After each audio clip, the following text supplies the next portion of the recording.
বুবু আইসো, বুবু আইসো গো, এইবার আইসা বুবু ক্ষমতা পাইবা না। হুশ নাই বুবু কাদের কাকার, অবস্থা খারাপ দরবেশ বাবার, দরবেশ বাবার সামনেও আসে না। বুবু আইসো, তুমি আইসো গো, সেই দিন আইসা বুবু ক্ষমতা পাইবা না। ঠিকই না? নেতা কর্মী সব জেলের ভেতর, আমিও ভাই আছি ডরের ওপর, কখন জানি আসি গ্রেপ্তারি পরোয়ানা। বুবু আইসো, তুমি আইসো গো, এইবার আইসা বুবু ক্ষমতা পাইবা না। ঠিক কিনা বলেন? যাই হোক, আমরা আগামীতে সিদ্ধান্ত নিব, আমেরিকা তাদের ৪৭তম বৎসরে তাদের প্রধানমন্ত্রী বানাইলো ডোনাল্ড ট্রাম্পকে। ওরা ওদের দেশে ৪৭তম বৎসরে ওরা ওদের দেশে কোনো নারীকে প্রধানমন্ত্রী বানায় নাই। ঠিক কিনা? আমরা আগামীতে সিদ্ধান্ত নিব, আমরা এই সোনার বাংলায় কোনো নারী প্রধানমন্ত্রী দেখতে চাই না। ঠিক কিনা? পুরুষ প্রধানমন্ত্রী কারা কারা দেখতে চান? দুহাত উঁচু করে আল্লাহকে দেখান, হাত নামান। মহিলা মানুষের কারবারে ভাই পুরা দেশ শেষ, আগামীতে পুরুষ শাসকের বাংলাদেশ। ঠিক কিনা বলেন?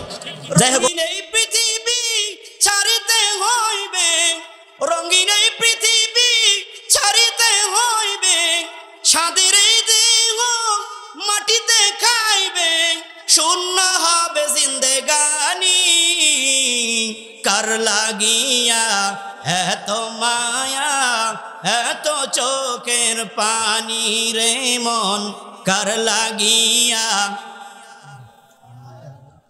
এত চোখের পানি রে মন, কার লাগিয়া এত মায়া এত চোখের পানি। সন্ধ্যা হলে ডুবিবে বেলা, কথা বলেন ঠিক কিনা? সন্ধ্যা হলে ডুবিবে বেলা, নিঃস্ব হবে সাদেরই খেলা। সন্ধ্যা হলে ডুবিবে বেলা, নিঃস্ব হবে সাদেরই খেলা। কেউ বা দিবে আখিরি গোসল, কেউ বা দিবে আখিরি গোসল, কেউ বা আনবে আতর দানি, কার লাগিয়া এত মায়া এত চোখের পানি রে মন, কার লাগিয়া এত মায়া এত চোখের পানি। সকলে জবান খুলে আমার সাথে পড়েন, বিসমিল্লাহির রহমানির রহিম।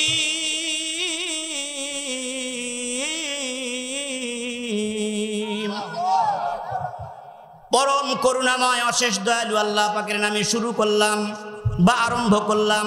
কার নামে? সকলে মিলে বলেন, কার নামে? আমরা ভাত খাবো কার নামে? অফিস আদালতে কাজের শুরুতে কার নামে? জমিতে গিয়ে কাজ শুরু করব কার নামে? কালীতলা বাজারে গিয়ে মানুষের পকেটে হাত দিব কার নামে? দেখছেন নি কারবার? না, হবে না, মানুষের পকেটে হাত দেওয়া যাবে না।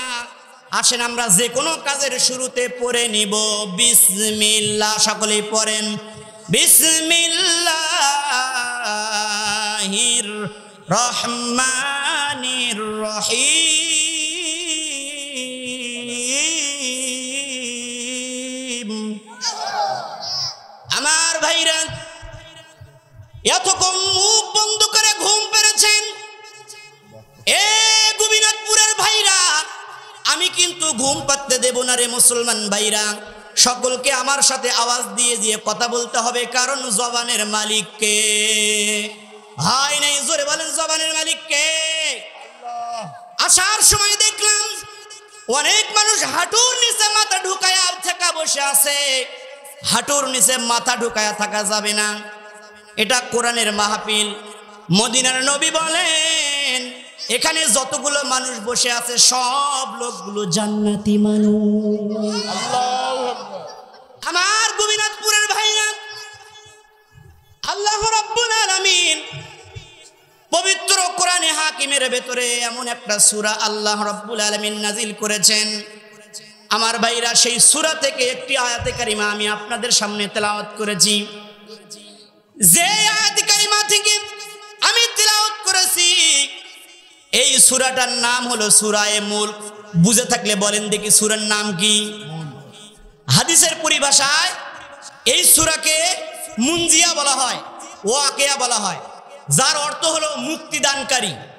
তার মানে হলো আল্লাহর নবী, বিশ্ব নবীর সাহাবী হযরত আবু হুরায়রা রাদিয়াল্লাহু তাআলা আনহু হাদিস খানা বর্ণনা করেছেন। নবীজি বলেন, ও পৃথিবীর মানুষ, কোরআনে পাকের ভেতরে 30 আয়াত বিশিষ্ট একটা সূরা আছে।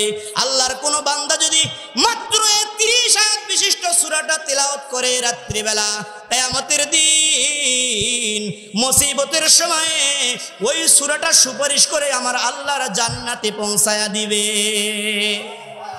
সূরাটার নাম হলো সূরায়ে মুলক। জোরে বলেন কি নাম? সবাইকে বলতে হবে। মা বোনরা আপনারা বলেন কি সূরার নাম কি? সূরায়ে মুলক। কোরআনে কারীমের ভিতরে 1 থেকে 30 নম্বর পারার 114টা সূরার মধ্যে সূরায়ে মুলক নামে একটা সূরা আছে, মাত্র 30 আয়াত বিশিষ্ট। মদিনার নবী বলেন, কোন ব্যক্তি যদি এই 30 আয়াত বিশিষ্ট প্রতি রাত্রে সূরাটা তেলাওয়াত করে, আমার আল্লাহ রাব্বুল আলামিন ওই ব্যক্তিকে জান্নাতের মেহমান বানায়া দিবে।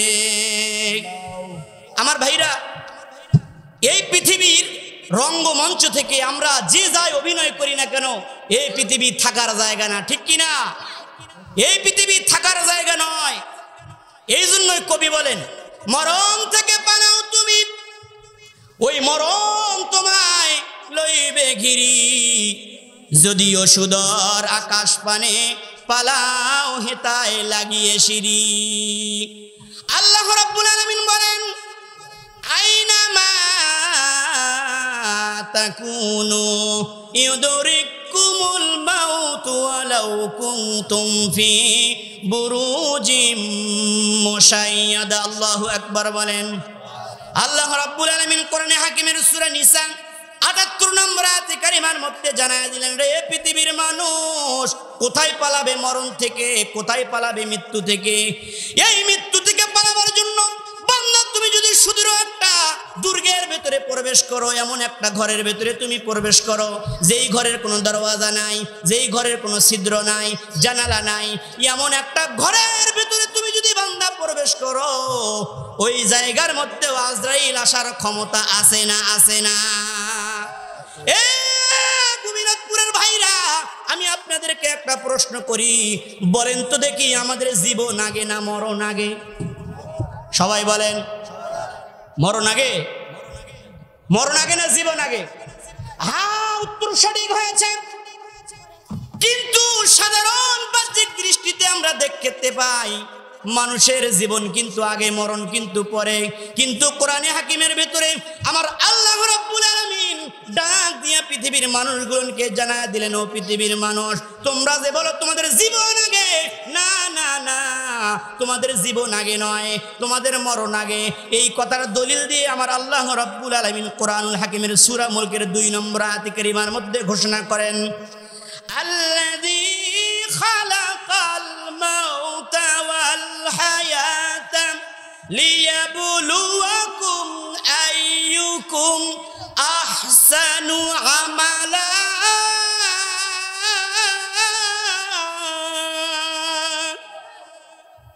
আল্লাহ রাব্বুল আলামিন বলেন, ও পৃথিবীর মানুষ, তোমাদের জীবন আগে নয়, আমি আল্লাহ তাআলা তোমাদের মরণ সৃষ্টি করেছি, তোমাদের জীবন দান করেছি। বান্দা কেন জানো? আমার আল্লাহ বলেন, লিয়াবলুয়াকুম আইয়ুকুম আহসানু আমালা। ও পৃথিবীর মানুষ, আমি আল্লাহ তাআলা দেখতে চাই, আমি আল্লাহ তাআলা দেখতে চাই তোমাদের মধ্যে সবচেয়ে বেশি আমল করে কে। আমার বন্ধুগণ, ও পর্দার মা, আপনাদেরকে আমি বলে যাই, আল্লাহর নবী মুহাম্মদুর রাসূলুল্লাহ সাল্লাল্লাহু আলাইহি ওয়াসাল্লাম বলেছেন, পৃথিবীর কোন বান্দা, পৃথিবীর কোন বান্দি চাই সে মহিলা হোক, চাই সে পুরুষ হোক, চাই সে ধনী হোক, চাই সে গরিব হোক, আল্লাহর কোন বান্দা, আল্লাহর কোন বান্দী যদি কোরআনে কারীম থেকে সূরা মুলক নামে একটা সূরা আছে, এই সূরা মুলক প্রতিটা রাত্রে তিলাওয়াত করে, কিয়ামতের দিন মুসিবতের সময়ে এই সূরা মুলক ওই বান্দা বান্দীগুলোকে সুপারিশ করে আল্লাহর জান্নাতে নিয়ে যাবে। আমার বন্ধুগণ, এই পৃথিবীর রঙ্গমঞ্চ থেকে আমরা একদিন চিরতরে বিদায় নিয়ে চলে যাব। ভাইরা আমার, বন্ধুরা আমার, কথা লম্বা করা যাবে না, কথাগুলো দিল দিয়ে বোঝার চেষ্টা করবেন। ভাইরা, আজকে থেকে 50 বছর আগে আমরা যারা এই পৃথিবীতে ছিলাম না, আমার আল্লাহ বলে, রে পৃথিবীর মানুষ, এই 50 বছর আগে তুমি ছিলা না, আর 50 বছর পরে তুমি এই পৃথিবীতে থাকবা না। আমার আল্লাহ রাব্বুল আলামিন বলেন, এই পৃথিবীর একক ক্ষমতা, রাজ্য রাজত্ব পাওয়ার ক্ষমতা একমাত্র আমি আল্লাহর। আল্লাহ রাব্বুল আলামিন বলেন, তাবারাকাল্লাযী বিয়াদিহিল মুলকু ওয়া হুয়া আলা কুল্লি শাইইন কাদির।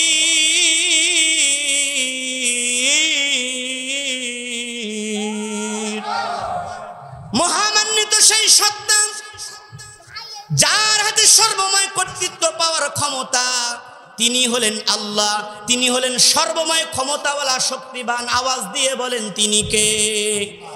রে গোবিনাথপুরের ভাইরা, তাহলে সকলে মিলে আমার সাথে একটু জবাব দেন তো, সমস্ত ক্ষমতার মালিক কে?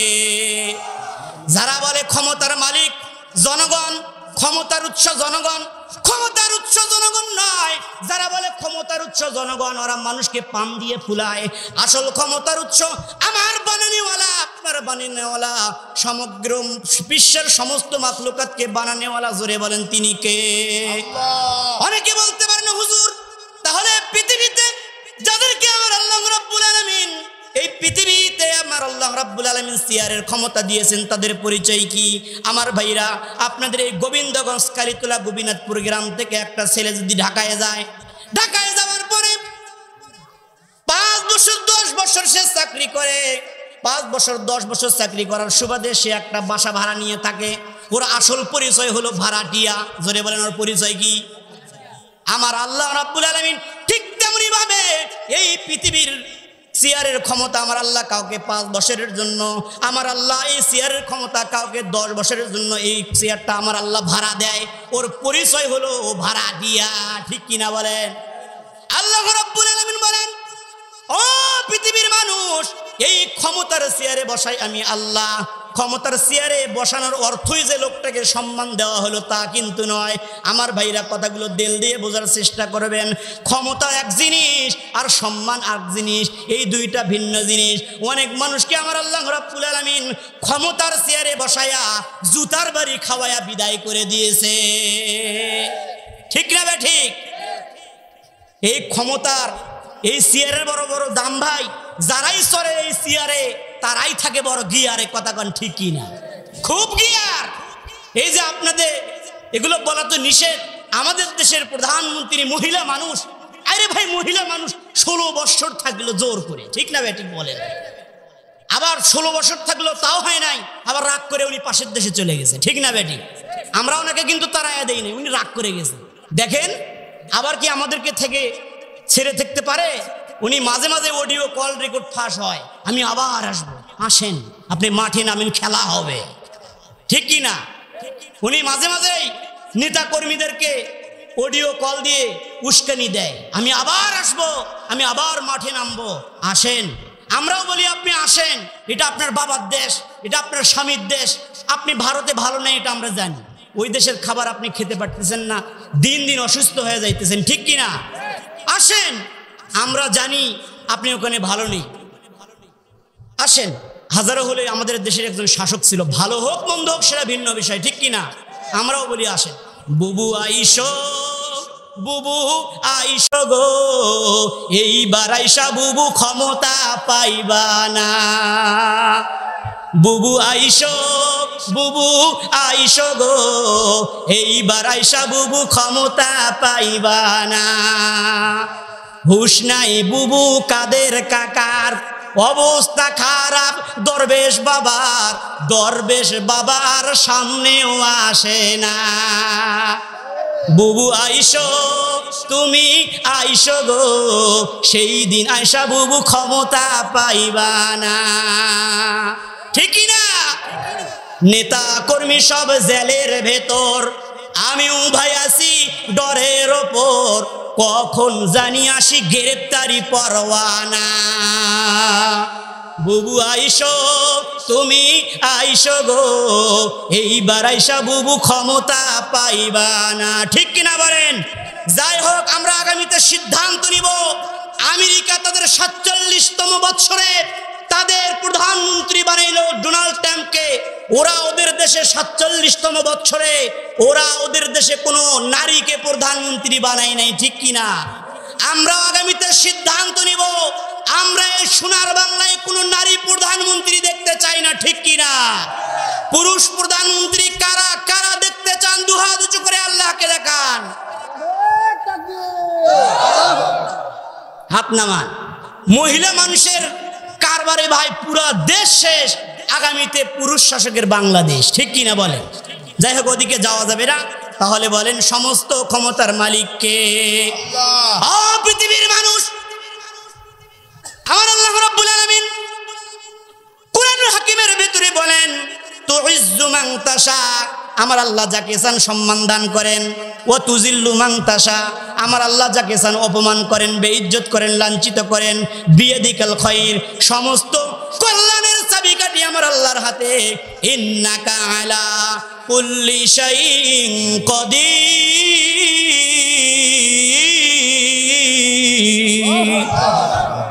রে পৃথিবীর মানুষ, আল্লাহ রাব্বুল আলামিন বলেন, এই পৃথিবীর জমিনে আমি আল্লাহ রাব্বুল আলামিন 4 জন মানুষকে পুরা পৃথিবীর ক্ষমতা দান করেছি। আমার ভাইরা, কথাগুলো দিল দিয়ে বোঝার চেষ্টা করবেন। এই পুরা পৃথিবীর ক্ষমতা আমার আল্লাহ রাব্বুল আলামিন 4 জন মানুষকে দান করেছিলেন। 2 জন হলো ইমানদার আর 2 জন হলো বেঈমান। আমার ভাইরা, এখন পুরা পৃথিবীর ক্ষমতা দূর তো দূরের কথা, পাতিনি তার গরমে এলাকায় থাকা যায় না। ঠিক কিনা? আল্লাহ রাব্বুল আলামিন বলেন, এই পৃথিবীর ক্ষমতা আমি আল্লাহ তাআলা 4 জন মানুষকে দান করেছিলাম। আমার ভাইরা, এদের মধ্যে 2 জন হলো ইমানদার আর 2 জন হলো বেঈমান। 1 নম্বরে হযরতে সুলাইমান নবী। জোরে বলেন, জমিন নবীর নাম কি? সুলাইমান নবীর নাম শুনেছেন? এই সুলাইমান নবীকে আমার আল্লাহ রাব্বুল আলামিন এত বাদশাহী দান করেছেন। আমার ভাইরা, এই সুলাইমান নবীকে আমার আল্লাহ রাব্বুল আলামিন এত ক্ষমতা দান করেছিলেন। সুলাইমান নবীর জন্য পশু পাখি, এমনকি গর্তের পিপিলিকা পর্যন্ত সুলাইমান নবীর কথা শুনে। কথা কোন ঠিক না বেটি? ওরে তেলের গাড়ি তেলে চলে, তেলের গাড়ি তেলে চলে, হাওয়ার গাড়ি হাওয়ায় চলে। ওরে তেল ছাড়া চালাই তো গাড়ি নবী সুলাইমান। আমরা সেই মুসলমান, আমরা সেই মুসলমান।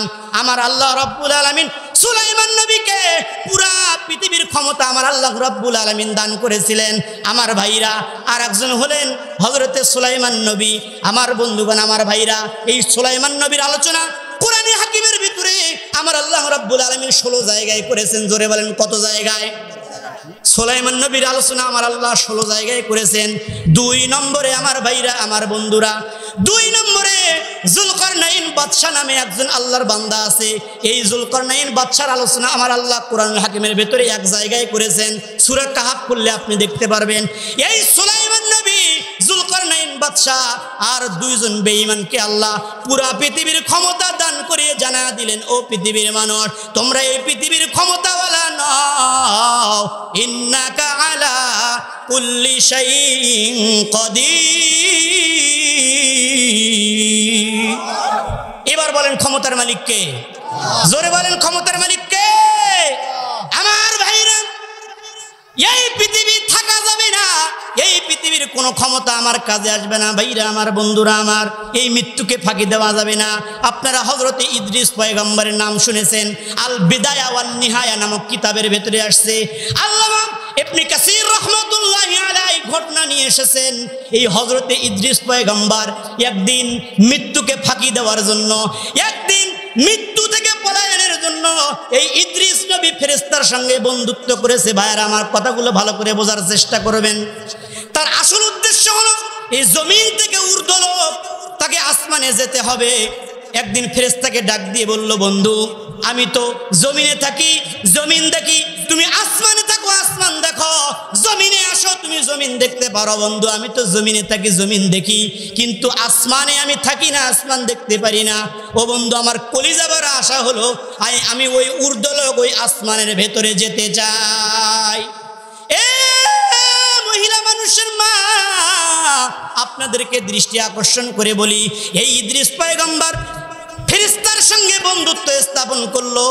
বন্ধু বল, ফেরেশতা বলে না, হবে না, আসমানে যাওয়া হবে না। ইদ্রিস পয়গম্বর ডাক দিয়ে বলে, তাহলে তুমি আমার কেমন বন্ধু?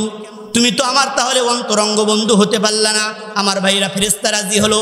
রাজি হওয়ার পরে ফেরেশতা ইদ্রিস পয়গম্বরকে ডানার ভেতরে নিছে। ডানার ভেতরে নেওয়ার পরে প্রথম আসমান পাড়ি দিয়েছে, দ্বিতীয় আসমান পাড়ি দিয়েছে, তৃতীয় আসমান পাড়ি দিয়েছে, চতুর্থ আসমান পাড়ি দেওয়ার পরে হযরত ইদ্রিস আলাইহিস সালাতু ওয়াস সালামকে ডাক দিয়ে বলে, হঠাৎ করে আশ্চর্য ব্যাপার হলো কি, তিনি দেখেন মালাকুল মাউত আজরাইল আসতেছে। ইদ্রিস পয়গম্বরকে ডাক দিয়ে বলতেছে, ও ভাই ইদ্রিস বন্ধু, মালাকুল মাউত নামে একজন ফেরেশতা আছে, আজরাইল আছে, তুমি কি তাকে চেনো? কয় হ্যাঁ আমি তার তো চিনি, তার থেকে পলাবার জন্যই তো আমি এই কৌশল অবলম্বন করেছি। আল্লাহু আকবার বলেন। উনি বলে ঠিক আছে, তাহলে আমার ব্যাপারে তাকে একটু বলিও, কেননা আল্লাহ রাব্বুল আলামিন এই ইদ্রিস পয়গম্বরকে ওহীর মাধ্যমে জানায়া দিয়েছেন, ও ইদ্রিস এই বনি আদম প্রতিদিন যতগুলো আমল করবে, এই বনি আদমের প্রতিদিনের আমল আমি আল্লাহ রাব্বুল আলামিন তোমার আমলনামায় দান করব। আমার ভাইরা, ইদ্রিস পয়গম্বরের কথা শুনে আমার আল্লাহ রাব্বুল আলামিনের আদেশে আজরাইল তার জানখানা কবজ করে নেয়। ভাইরা আমার, বন্ধুরা আমার, কথা লম্বা করা যাবে না। ও পর্দার আড়ালের মা, একদিন হযরতে খাদিজা রাদিয়াল্লাহু আনহা বাসার মধ্যে ঘরের দরওয়াজা দিয়ে কান্দে। নবী আমার তাশরিফ নিয়ে গেলেন। বিবি খাদিজা রে, তুমি কান্দো কেন? ও খাদিজা, তাম পৃথিবীর মানুষের চোখের পানি আমার সহ্য হয়। খাদিজা তুমি যদি কান্না করো, তোমার চোখের পানি আমি সহ্য করতে পারি না। খাদিজা তুমি কান্দো কেন? মহিলা মা কান দিয়ে শোনেন। হযরতে খাদিজা রাদিয়াল্লাহু আনহা বলে, ইয়া রাসূলুল্লাহ, ইয়া হাবিবাল্লাহ, ওই কবরের কথা মনে হয়ে গেছে। ইয়া রাসূলুল্লাহ, আমি কবরে যাওয়ার পরে কবর আমার সাথে কি মুআমালা করবে আমি জানি না। পয়গম্বর গো, 3টা ওয়াদা যদি আপনি আমাকে দিতে পারেন, 3টা কথার ওয়াদা যদি আপনি আমাকে দেন, তাহলে আমি খাদিজা আর কাঁদবো না। নবী বলে, খাদিজা তুমি কান্দিও না, কারণ হলো ওই সেই খাদিজা যেই সময় নবীর পাশে আমার কেউ ছিল না, ওই সময় খাদিজা আমার নবীর পাশে দাঁড়িয়েছেন। ওই মহিয়সী না খাদিজা, যেই খাদিজা রাদিয়াল্লাহু আনহাকে আসমান থেকে আমার আল্লাহ নিজেই সালাম জানাইছে। আমার বন্ধুগণ, হযরতে খাদিজা রাদিয়াল্লাহু আনহা নবীজিকে 3টা কথার আবেদন করলেন। ও পর্দার আড়ালের মা, প্রিয়তম স্বামীকে ডাক দিয়ে বলে, স্বামী আমার, 3টা কথার ওয়াদা যদি আপনি দেন আমি আর কাঁদবো না। নবী বললেন, খাদিজা খুলে বলো কি সেই 3টা কথার ওয়াদা? হযরতে খাদিজা বললেন, ইয়া রাসূলুল্লাহ, আমি যখন এই পৃথিবীর জমিন থেকে বিদায় নিয়ে চলে যাব, আজরাইল যখন আমার সামনে এসে দাঁড়িয়ে যাবে, পয়গম্বর গো, আপনার শরীরের চাদর দিয়ে আমি খাদিজার কাফন পরাইতে হবে। এ পর্দার মা, খাদিজা ডাক দিয়ে বলে, ইয়া রাসূলুল্লাহ, আপনার শরীরের সঙ্গে যে চাদরটা ছিল, ওই চাদর যদি আমি খাদিজার শরীরের সঙ্গে লেগে যায়, তাহলে ওই কবরের মাটি আমার সাথে খারাপ ব্যবহার করবে না। আমার বন্ধুগণ, 2 নম্বরে, ইয়া রাসূলুল্লাহ, আমাকে যখন কবরস্থ করা হবে, ইয়া রাসূলুল্লাহ, আমার কবরের ভেতরে আপনি পয়গম্বর নামবেন, নিজের মুবারক হস্তদ্বয় দ্বারা আমার লাশটা কবরের ভেতরে রাখবেন। 3 নম্বরে, ইয়া রাসূলুল্লাহ, পৃথিবীর সব মানুষ যখন মাটি দিয়ে দাফন কার্য সমাধান করে বাড়ির দিকে চলে যাবে, পয়গম্বর গো, আমি খাদিজার পক্ষ থেকে আপনাকে আবেদন, পৃথিবীর সব মানুষ আমার কবরস্থান থেকে চলে যাবে, আপনি নবী আমার কবর ছেড়ে যেতে পারবেন না। আমার বন্ধুগণ, হযরতে খাদিজা ইন্তেকাল করলেন। ইন্তেকাল করার পরে নবীজি তার নিজের চাদর মোবারক দিয়ে তাকে কাফন পরালেন। নবীজি নিজেই তার কবরের ভেতরে নামলেন। নামার পরে সমস্ত মানুষ যখন কবরস্থ করে বাড়ির দিকে রওনা দিয়েছে, নবীজি আমার কবরের পাশে বসে বসে নবীজি আমার হযরতে খাদিজার জন্য কান্না করে। মৃত্যু ব্যক্তির জন্য কান্না করা জায়েজ নাই, কিন্তু বিবি খাদিজার জীবদ্দশায় এমন বিবি খাদিজাকে তিনি পেয়েছিলেন যেই সময় নবীর আমার পাশে কেউ ছিল না। ওই খাদিজা তার জীবনকে উৎসর্গ করে দিয়েছে। ওই খাদিজা রাদিয়াল্লাহু আনহার জীবদ্দশার কথা স্মরণ করে আমার নবী দু চোখের পানি ছুঁয়ে রাখতে পারলেন না।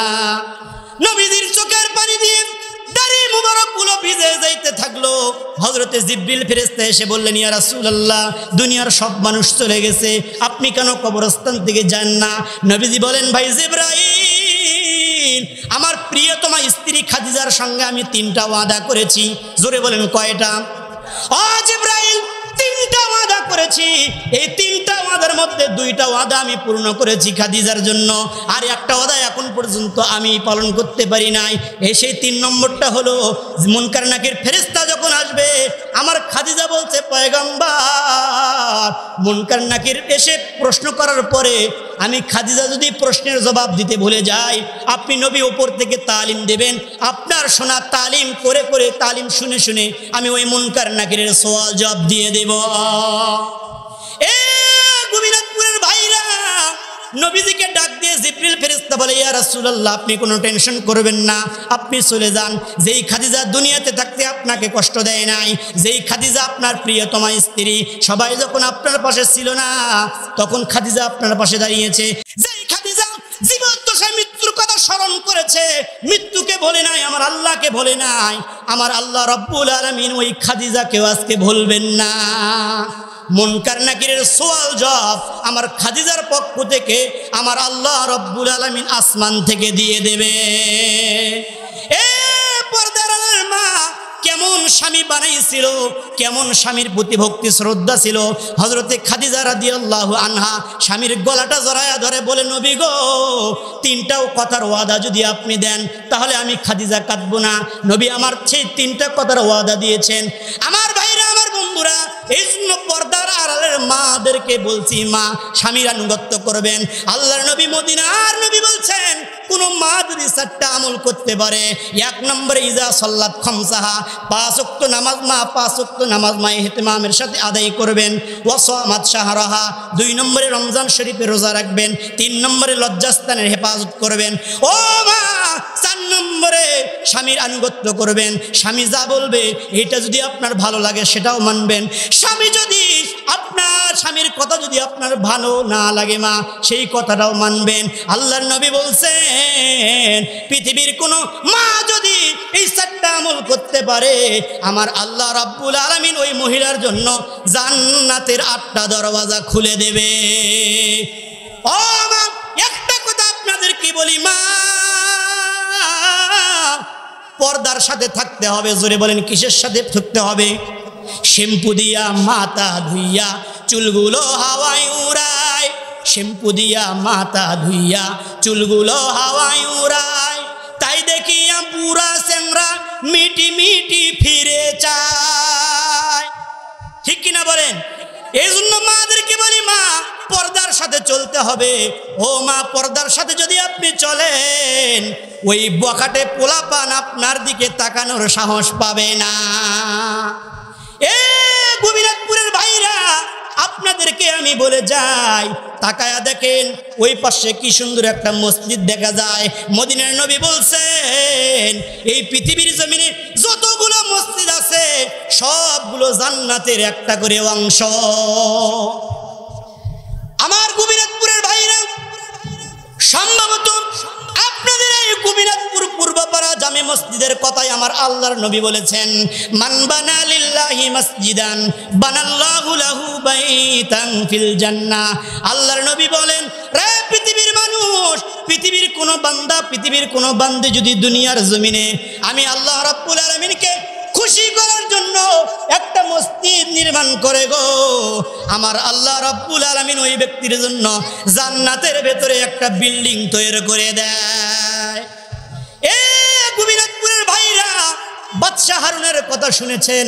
বাদশাহ হারুন রশিদ একদিন নিয়ত করলেন একটা মসজিদ নির্মাণ করবে। আল্লাহর নবীর এই হাদিসকে খেয়াল করে তিনি একটা মসজিদ নির্মাণ করার জন্য প্রস্তুত হয়ে গেলেন। তার সমস্ত এলাকার সাথী ভাইদেরকে বললেন, আমি বাদশাহ হারুন একটা মসজিদ নির্মাণ করব, তবে শর্ত হলো এই মসজিদের ভেতরে অন্য কেউ কোনো টাকা পয়সা দিয়ে অংশগ্রহণ করতে পারবে না।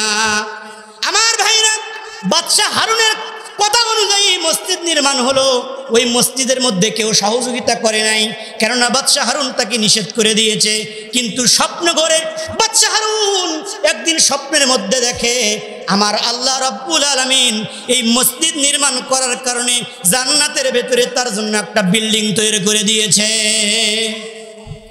এ গোবিনাথপুরের ভাইরা, বাদশাহ হারুনকে ফেরেশতা ডাক দিয়ে বলে, বাদশাহ হারুন রে, পৃথিবীতে মসজিদ নির্মাণ করেছ, এই জন্য আল্লাহ তোমার জন্য জান্নাতে একটা ঘর বরাদ্দ করেছেন, চলো তোমার ঘরটা একটু দেখে আসো।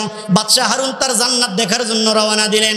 আমার ভাইরা, ঘরের কাছে জান্নাতের দরওয়াজায় গিয়ে তিনি দেখতে পেলেন ওই জান্নাতের গেটের মধ্যে দরওয়াজার মধ্যে লেখা, বাদশাহ হারুন রে, পৃথিবীর জমিনে আমি আল্লাহকে খুশি করার জন্য মসজিদ নির্মাণ করেছ, আমি আল্লাহ খুশি হয়ে জান্নাতের ভেতরে তোমার জন্য একটা অট্টালিকা তৈরি করে দিয়েছি।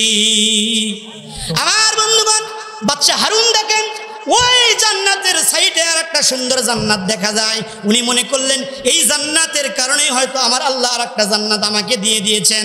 ভাইরা আমার, কিন্তু মজার ব্যাপার হলো কি, ওই জান্নাতের সামনে গিয়ে তিনি দেখলেন তার নাম দেখা যায় না।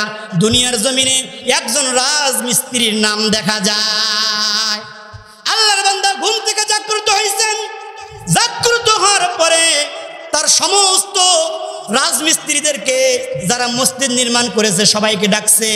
ও আমার মসজিদ নির্মাণকারী ভাইয়ারা, আল্লাহর কোন বান্দা, সৌভাগ্যবান বান্দা, তিনি মসজিদে দান করেছ, কি এমন আমল করেছ যার কারণে আমি বাদশাহ হারুনের সঙ্গে তোমার জন্য আল্লাহ আমার একটা জান্নাত বরাদ্দ করেছেন। রাজমিস্ত্রি ভয়ে ভয়ে তিনি দাঁড়িয়ে গেলেন, বাদশাহ জাহাপনা, আমি একটা মসজিদ নির্মাণ করতে চেয়েছিলাম, কিন্তু আপনি শর্ত দিয়েছেন এই মসজিদের মধ্যে কোনো দান করা চলবে না। বাদশাহ হারুন রে, রাতের অন্ধকারে 3টা ইট দিয়েই মসজিদের সঙ্গে আমি সহযোগিতা করেছি, যার কারণে আমার আল্লাহ জান্নাতের ভেতরে আমার জন্য একটা বালাখানা তৈরি করে দিয়েছে। এ গোবিনাথপুরের ভাইরা, আল্লাহর নবী বলছেন, মান বানা লিল্লাহি মাসজিদান বানাল্লাহু লাহু বাইতান ফিল জান্নাহ। আল্লাহর কোন বান্দা যদি মসজিদ পৃথিবীতে নির্মাণ করে গো, আমার আল্লাহ রাব্বুল আলামিন ওই ব্যক্তির জন্য জান্নাতের ভেতরে একটা বিল্ডিং বানায়া দিবে। ও পর্দার মা, অনেকে বলতে পারেন হুজুর অনেক কথা শুনাইলেন হুজুর।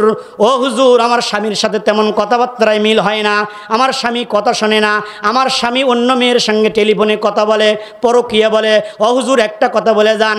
মা গো, একটা কথা আপনাদেরকে বলে যায়, আপনার স্বামী যখন ঘরে আসবে, মা আপনার স্বামীর গলাটা জড়ায়া ধরায়া আপনি আপনার স্বামীকে সালাম দেন, আসসালামু আলাইকুম, আমি আপনাদের এলাকার বন্ধু জাহিদুল ইসলাম বলে গেলাম।